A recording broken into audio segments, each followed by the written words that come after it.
Welcome to the floor, Miss Jen. Thanks for having me here. Jen's the #1 agent in not just Supreme, but in the whole division. So Jen carries the Division 5 flag. The #2 in the whole month. Yeah. Okay. I want to know what the mind of the top 1 agent in Division 5 is like.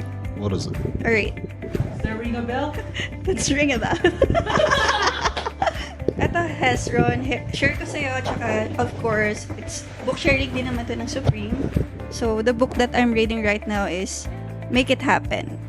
So, ito, same scenario. Every time na pupunta ako ng bookstore, fully book, lagi nakakot yung attention ko, yung mga titles ng book. So, from here, as you can see, sabi dito, Make It Happen. Manifest the life of your dreams. So, pagkabasa ko palang, solid to. Binili ko agad siya without hesitation. Andito na ako sa part ng process ko na ano ba yung mangyayari sa akin going to the 4th quarter na napagdaanan namin ng 1st, 2nd, and 3rd quarter. Now, I think kailangan ko pang mag-manifest. So, when I got this book, yun nga, nakot niya yung attention ko. Pero, while reading this book, una pa lang, nandito na agad yung story ni Jordana Levin. So, actually, nung binabasa ko siya this morning, para siyang ako. Kasi si Jordana Levin, dumadaan din siya sa mga, eto, sabi sa book, naging stress siya, nagkakaroon siya ng anxiety, tas nag-worry siya about the future, which is, nangyayari din siya sa akin as of the moment. So yun, ang sabi ni Jordana Levin, napaka-powerful ng manifestation. So, eto, share ko sa inyo yung short story ng book.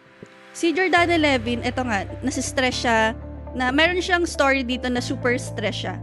Tapos, ang sabi niya dito, if I could manifest this shitstorm of negative stuff, perhaps I could manifest the things that actually I wanted. So, dun pa lang sa mindset niya na, shit, masyado siyang stress right now, na mamanifest niya yun eh. So, sobrang powerful nun. Kung yung mga things na daw yun na namamanifest niya, bakit hindi niya gawing positive yung imamanifest niya? So, ang nangyari dito, sabi niya, instead of exerting all my energy on negative, fruitless untruths, I deliberately focus my energy on creating a positive, rewarding, and abundant life. Story nito ni Jordana Levin na nangyayari din siya sa akin actually. Na ngayon, nandito ako sa position na I'm currently the top 1 agent of Division 5 and continuously fighting to be #1 on buong marketing 1. So yan, everyone, kasi nung pumasok ako sa Supreme, yun din naman yung goal ko from the start eh. Sabi nga ni Sir Miggy, walang room for #2, lagi lang #1. So, going there, it's not easy. Tama, di ba? Hindi naman talaga siya madali. So, lagi yan magsa-start on your mindset like yung na-discuss nga ni Mark na solid nga lahat na ng book na na-share nila right now is ang galing na magkaka-connect siya from the atomic habits to your mindset and to manifestation. Nakita niya solid, di ba, sir? Na connect yung mga book na sinashare natin right now. Na actually, I have a lot of books sa bahay, pero ito yung na-pick ko, na hindi ko alam na yan pala yung isi-share nyo today. Sabi pa dito, manifestation equation is the sum of its part. If you exclude or ignore one part of the equation, the whole thing falls apart. So, itong sinabi dito ni Jordana, it leads me dun din sa previous book na binasa ko. Sabi dun sa Leading in Tough Times, pag may na-miss ka dun na isang part, hindi mo na siya mabubuo eh.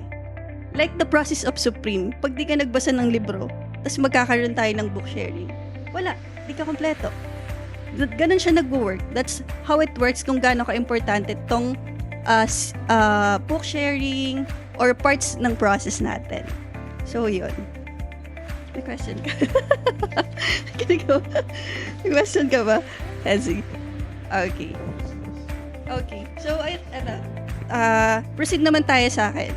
Kasi, actually, first part pa lang talaga yung nababasa ko sa book na to, pero nakarelate agad ako. So, yun, sir. Ayun nga. Right now, hindi naman talaga perfect everyday eh.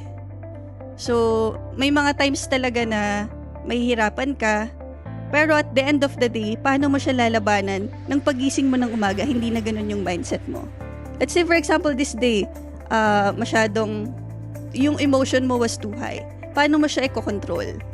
Para makabalik yung normal emotion mo, para to give you on track ulit dun sa goal na gino-goal mo. So, it's all about manifestation. Paano mo ima-manifest? Ikaw ba, gugustuhin mo ba ima-manifest mo right now? Let's say, for example, bad trip ka right now. Gusto mo ba bad trip ka the whole day? Yun ba yung gagawin mong mindset? Of course, you need to change it quick, di ba? Kailangan mo siyang i-change agad-agad. So, thankful ako kay Mark actually kasi si Mark yung sa akin, nagre-remind sa akin na, Jen, control your emotion, ganyan-ganyan. So, thank you, Brody. Yun, solid yun. Number... Yan, sir. It's all about manifestation. Alam naman na ng lahat kung ano yung manifestation. It's up to you kung paano mo siya dadalhin, kung paano mo siya i-apply sa life mo. So, yun. Meron ditong tinuro si Jordana Levin na TFAF. So, ano yun? Thoughts, feelings, action, faith is equals to successful manifestation. Solid yun. Thoughts, feelings, action, and faith. Successful manifestation. And ito, kaya ko to pinakita, kaya ko to dinala, na hindi ko na notice. Na simula pa lang nung January, nagmamanifest na pala ako ng 3-bedroom. And yun yung nangyari sa akin for the first and second quarter. Kasi, some of the agents, tinatanong nila ako, Miss Jen, paano mo nakuha yung mga 3-bedroom na yun? Ganyan. Paano mo na-close yun? Ganyan-ganyan. Na hindi ko pala notice na start pa lang ng year, January pa lang, sinusulat ko na siya. 3-bedroom, Uptown Arts. Specifically the project. And then, I got it. It happens on me. So, that's the power of manifestation. It's real. Yeah, solid yan. Yan lang. Ayan na yun, sir. Solid. So, excited pa ako sa mga...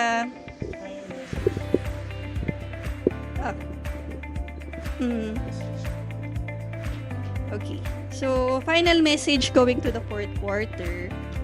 Andito na tayo sa pinaka bottom line. Hindi na tayo pwedeng mag-foul dito, Mark. Tuloy-tuloy na to. So, stick to the process. Ganun naman from the start. Sobrang maniwala ka sa process mo, maniwala ka sa process ng team mo. Kasi pag mag-doubt, walang mangyayari dyan. So, start, believe in yourself. Hezi, ako sa sarili ko, of course, sa Supreme, and kay Sir Miggy. Power. Bigla naging networking. Thank you. Make it happen. It's ring about. Make it happen. Make it happen. Thank you, Miss Jen. That was beautiful.